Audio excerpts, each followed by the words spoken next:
Hi there, Mark Kerrigan here. Franchises ultimately have two things to offer: products or services.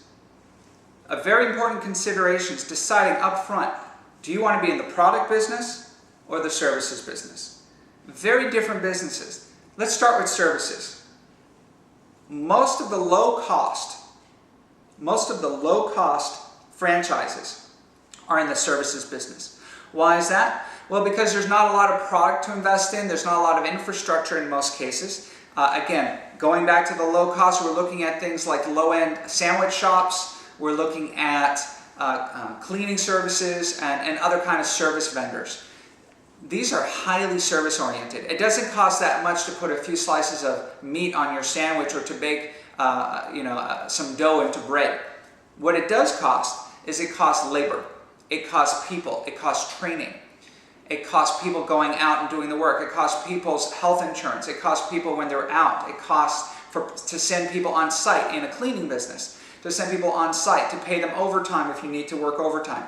Services require also quite a bit of supervision, because when you have a lot of people involved, you need to oversee them, support them, deal with problems, deal with issues when people aren't performing. When people are performing, you want to also incent the good people to stay and discourage the bad people from staying.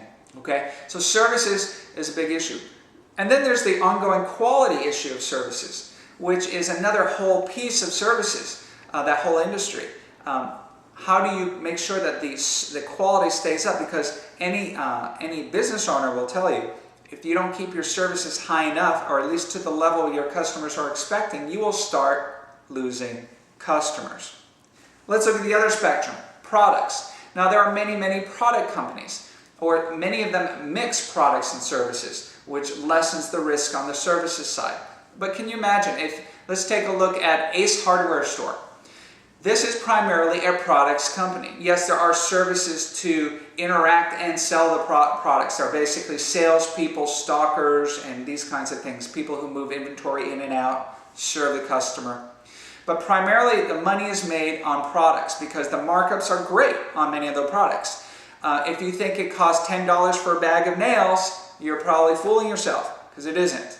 It's costing cents. So products can also be very powerful, especially if there's not too much labor involved. The less labor, the more revenue, the more income you can make on the products, because the cost of the wholesale and the retail price becomes more profit. So you can imagine if you're paying 20 cents for a bag of nails and you're selling them for $10, that is all profit if it wasn't for the cost of the shop, and then the cost of the employees, and the cost of the insurance, and the cost of the utilities. What's left finally is profit.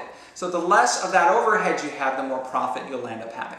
So many people are also turning to the internet, and there are some internet businesses available as well. Most of these are a little tougher to work out and may not be so branded at this point. It's still early in the age of the internet, so there are not many branded franchises on the internet at this point, but I can see that happening in the next 5 to 10 years as certain brands start dominating. But right now we're looking in the real world, services and products. First thing for you to really consider in looking at a franchise, or one of the top elements, is do you want to be involved in a service or a product?